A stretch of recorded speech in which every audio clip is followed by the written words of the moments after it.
You heard our conversation yesterday, right?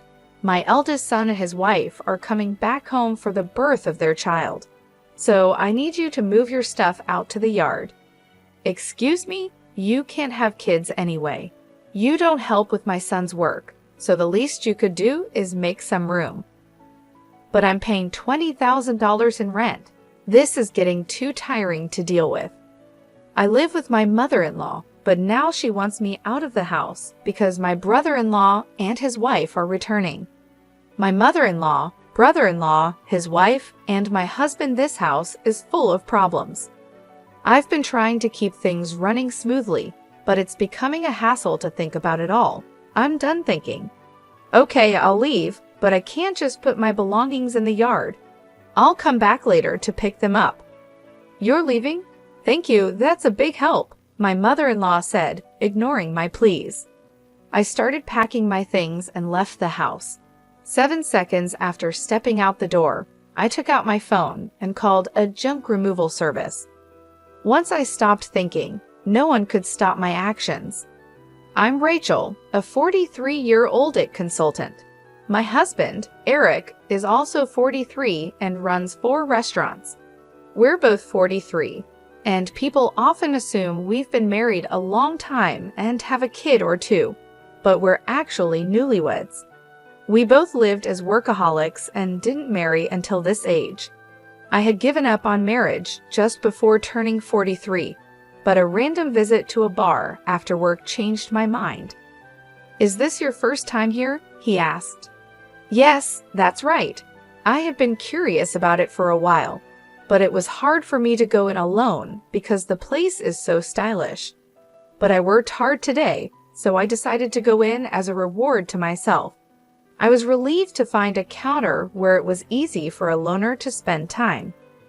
We have many women who come alone, so feel free to visit anytime. My husband Eric chatted with me with a smile. I sat at the end of the bar. I knew he was just trying to attract a new customer, but for someone like me who had no friends to eat with at this age, even this kind of service felt nice. Feeling comfortable in Eric's restaurant, I started visiting often. I always sat at the end of the bar, and it became normal for Eric to chat with me while I ate.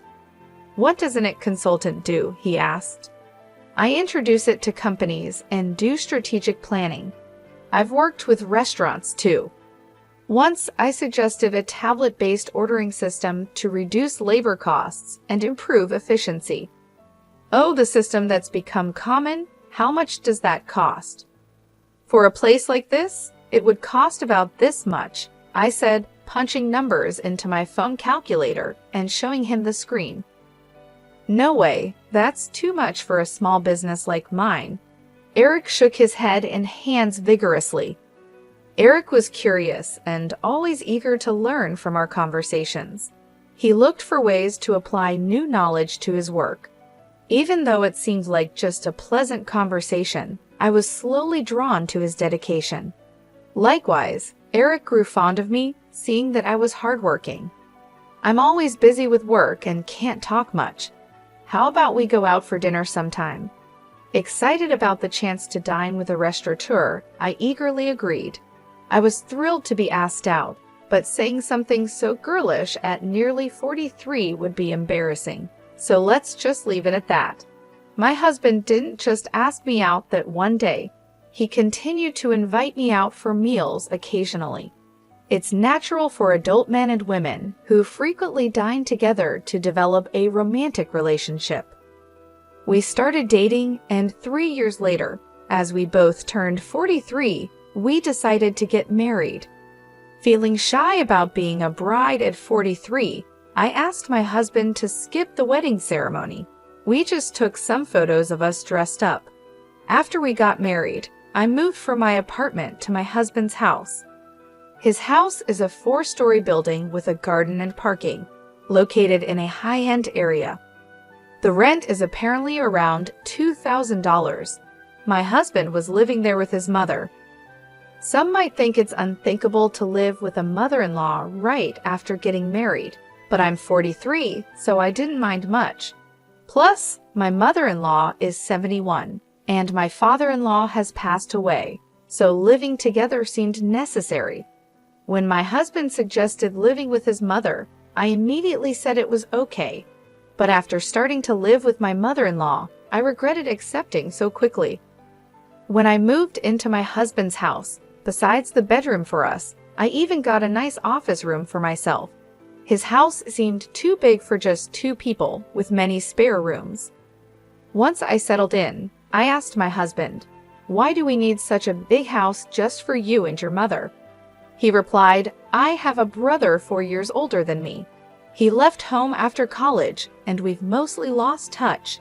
He hasn't been home at all, and it's been a few years since I've heard from him. He's been moving from job to job and place to place. He's the kind of man who might get into trouble and come back to me and Mom. So we decided to rent a bigger house. I think it's a little too big, but now that I'm married and you moved in, I guess it all worked out." While unboxing my books and arranging them on the shelf, my husband talked about his brother Stephen with a smile. It seems Stephen is aimlessly hopping from job to job, but my husband doesn't think badly of him. "Don't talk about that kid. What if he really comes back?" My mother-in-law appeared at the doorway of what would be my office, seemingly checking on us. It appears she doesn't have a good opinion of him, unlike my husband. It's understandable for a mother to be cold towards an eldest son who shirks his responsibilities. However, I'm worried that my husband and my mother-in-law might clash over his brother someday. Also, I'm not too fond of you either, Mom. Come on, we're going to live together now, so stop saying things like that. I'm not saying you should leave. I just need to make things clear from the start, my mother-in-law said as she walked away, her slippers making a padding sound. "I'm sorry, I'll talk to her," my husband said. "It's okay. I got a similar talk when we met for the wedding. I'll build a relationship with your mother as we live together," I replied, taking a book from my husband's paused hands and placing it on the shelf. It seems she doesn't like my age. I'm 43, so it's not impossible to have children, but I guess it's a challenging thought. Also, Eric's elder brother Stephen is not married and has no children, so there's a high chance that my mother-in-law won't get to see her grandchildren. That's why she's disappointed and wishes Eric had married someone younger. To her, Stephen, who doesn't fulfill his role as the eldest son, and I, who can't fulfill my role as a wife in her eyes, are probably the same. I understand her feelings, but I can't change my age. Once the move was finished and our married life began, my mother-in-law's coldness towards me became clear. She ignored me when I spoke and tried to avoid me. It's a bit lonely, but since there's no harassment or physical violence, I guess it's okay for now. I can build a relationship with her over time. My bigger concern is Eric. "Are you okay with your work?" I asked. "No, it's pretty bad. I need to take action soon, but it's tough to arrange the finances," Eric said, sitting at the dining table with his head in his hands. I stopped doing the dishes and sat down in front of him to listen. These are tough times. Prices are soaring, expenses are climbing, and customers are tightening their wallets. There's no end in sight. "If this keeps up, I might have to close another one of our stores," he continued. About a year into our marriage, the situation at Eric's restaurants worsened. One of the 4 stores had already closed, and it seemed another might have to shut down too. Seeing Eric's troubled face made me feel distressed, but my mother-in-law seemed unaffected by these troubles. "You're Eric's wife, but you don't help out at the store. You just do your own job. Can you really say you're fulfilling your role as a wife?" My mother-in-law overheard our conversation and hurled insults at me from her seat on the sofa. I wondered what she was thinking, but she has her own perspective. Eric has been running his own restaurant for nearly 12 years, overcoming various challenges. I believe he'll pull through this time too. You, his wife, shouldn't be making that face. Are you trying to feed into his anxiety and make him fail? "What a terrible wife," she shouted again from the living room to the dining room. Her words were filled with spite and venom. I knew she wasn't just trying to fire me up, but she wasn't entirely wrong. I took her words positively and decided to support Eric to the fullest, smiling reassuringly at my anxious husband. A year later, just as she said, Eric managed to turn the situation around and avoided closing the second store. See, I told you. A stupid wife who can't even trust her husband. Don't drag Eric down, she said. As a side effect, my mother-in-law, who had previously ignored me, started lashing out at me without reservation. The relationship with her might seem to have worsened, but since Eric's business is doing well, I'll consider it a break-even situation. I thought things were balancing out, but it turned out worse for me. Eric, having stabilized the business and with a bit more money, seemed to get carried away, and I heard rumors about his affair. What is he thinking? If there's extra money, there are surely better ways to spend it. Also, it's strange how bad situations tend to pile up. Having seen Eric's business revenue drop, I know this all too well, but I never thought it would happen to me. Eric, Stephen called. His girlfriend is pregnant. That's great news. She's a 33-year-old who worked at the same bar as Eric. They asked something. What? You're being so formal all of a sudden. Stephen is a freelancer, and so is his pregnant girlfriend. With a baby on the way, they're struggling. They asked if they could move into this house and if they could work at your restaurant. I was thinking about how to confront Eric about the affair when my mother-in-law came into the living room and started talking to him. The conversation was about Stephen, whom I've never met, and I was completely left out as they continued talking. It was a strange scene. She used to dislike Stephen for not fulfilling his role as the eldest son, yet now she was asking Eric to welcome him. The reason was simple: the grandchild. She had given up hope of seeing a grandchild, but now saw an opportunity and completely changed her stance. She was even planning to offer them a home and jobs. Eric, who never thought badly of Stephen, had rented this big house for such a time, but the situation has changed, and now I'm here. Isn't it odd to have Stephen and his family move in? I looked at Eric in the living room from the dining area. He was looking back at me with a clearly troubled expression. Come on, it's a good thing. Stephen is in trouble, and you, Eric, have the means to help him. Ah, okay, I got it. Eric sighed, unable to say no to his mother. I had hoped he would stand up to her, but it seems it was just wishful thinking. He kept glancing at me, probably worried about my reaction. The worsening relationship with my mother-in-law, Eric's affair, now living with Stephen and his family, the problems just keep piling up. Overwhelmed and not knowing where to start, I decided to abandon thinking for today and just go to sleep. The next day was a holiday, and probably due to extreme mental fatigue. I slept in until late morning. Eric was at work, so it was just my mother-in-law and me at home. Dreading what she might say about my sleeping in, I reluctantly headed to the living room. You sure slept in. Must be nice to have such leisure, she said. Bracing myself for her usual nagging about not fulfilling my duties as a wife, I tensed up, ready for her words. However, what she said was much worse than I expected. You heard Eric and me talking yesterday, right? Stephen and his wife are coming back for a maternity leave visit, so move your stuff out to the yard. Excuse me, was I still groggy from sleep? Did she really mean I should live in the yard? Or was she telling me to leave the house? You can't have kids anyway, and you don't help with Eric's work, so you should at least make room for Stephen and his family. We have 2 spare rooms left, so if you leave and your office is free, we can have a bedroom and a nursery for Stephen's family and a storage room for their stuff. Don't you think the room count and usage are just perfect? It seemed she was indeed telling me to leave. A storage room for Stephen's family. I'm being kicked out to make room for something that doesn't even seem necessary.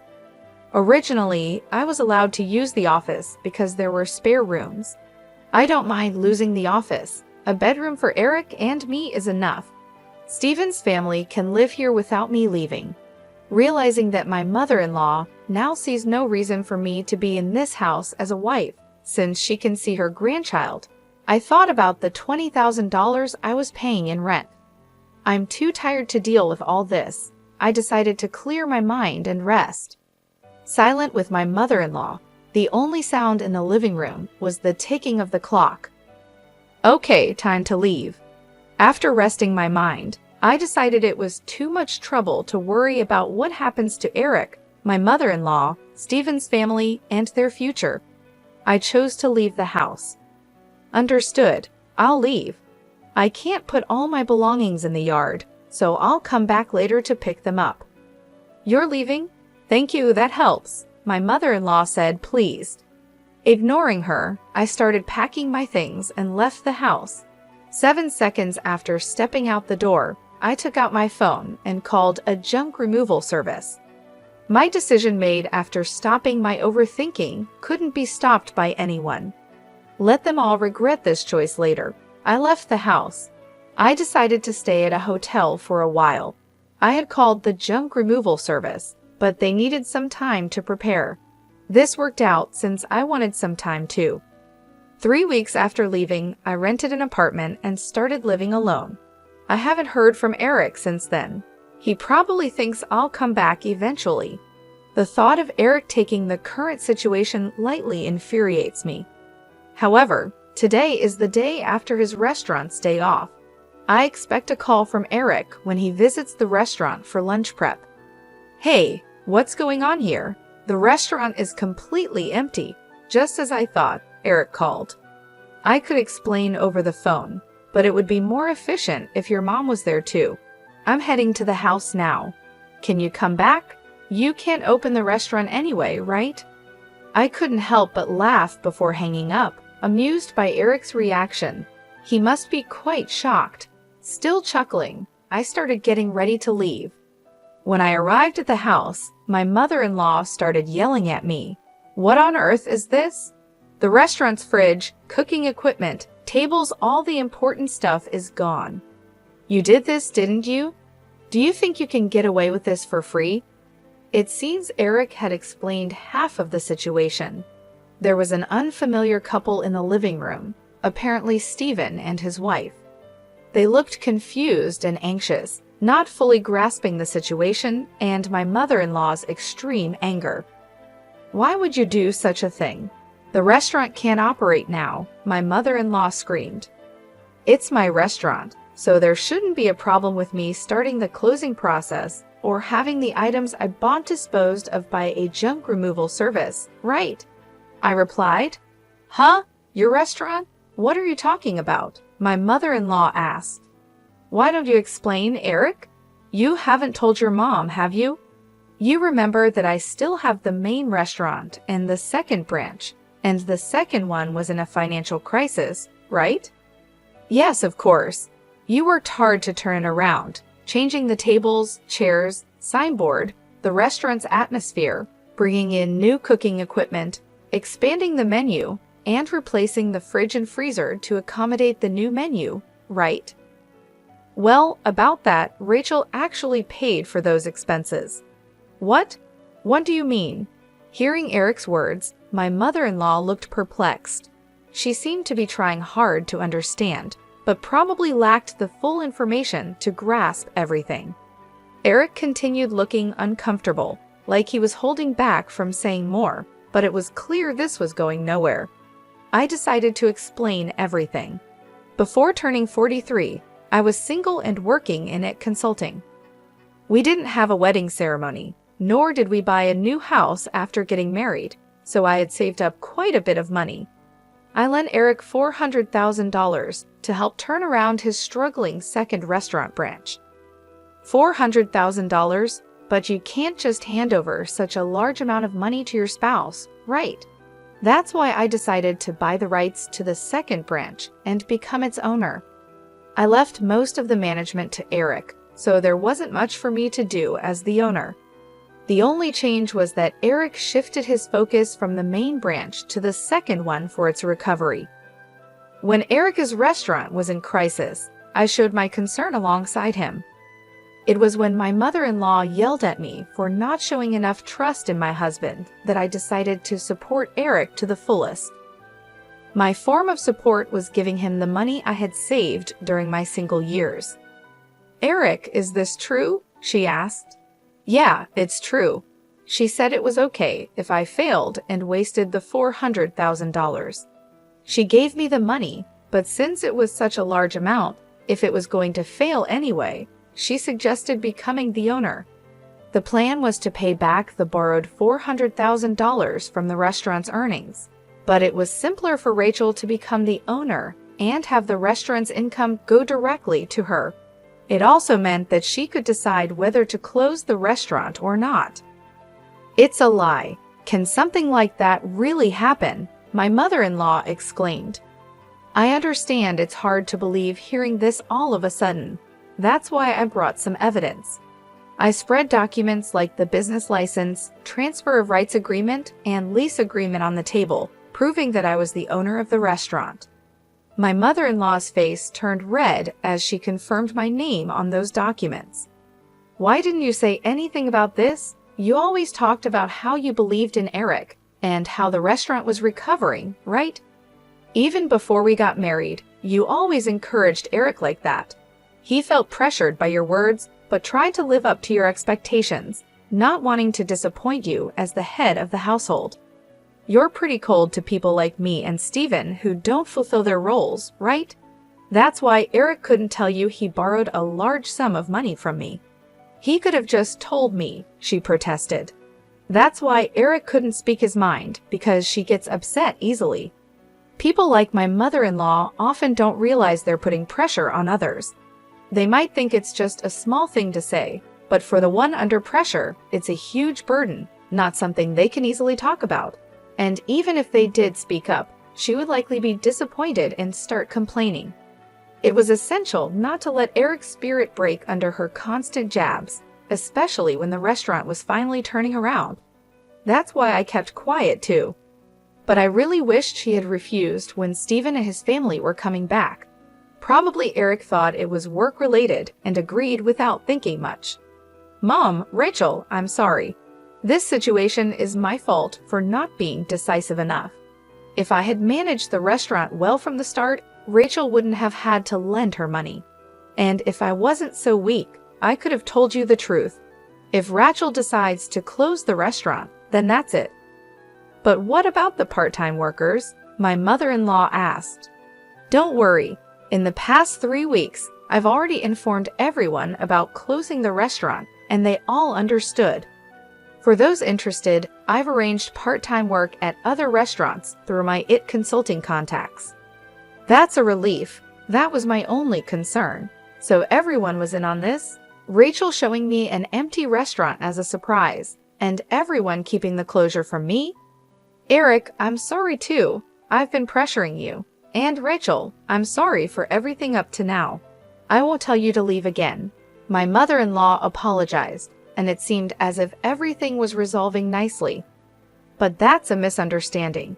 I'm far from being satisfied, and the discussion is far from over. Let's settle this matter next. "What's this? A divorce papers." When I placed the divorce papers on the table, Eric picked them up in shock. "What does this mean? Why a divorce? This is supposed to be a reconciliation, right? Don't just assume we've reconciled. You might think it's a secret, but I know about your affair with the part-timer. All the part-time workers knew about it too. That's just a rumor. You can't say things like that without proof." I displayed an image on my smartphone that a part-time worker had sent me and placed it on the table amidst the scattered documents. "This is a photo of you entering a hotel. It was taken by one of the part-timers. If you leave the restaurant together and walk towards the nearby hotel district, anyone can take such evidence, not just the police or detectives. Did getting the second branch back on track give you too much confidence? You really got carried away as the owner of the restaurant." I couldn't do much in the day-to-day operations, but I still visited the restaurant from time to time. That's when the part-time workers told me about Eric's affair and asked for my help. When I promised to handle it, they provided incredible support. They sent me proof and even kept the closure of the restaurant a secret from him. "Wait a minute, closing the second branch in a divorce. What's going to happen to the rent for this place? Eric asked. The rent for this place? What do you mean?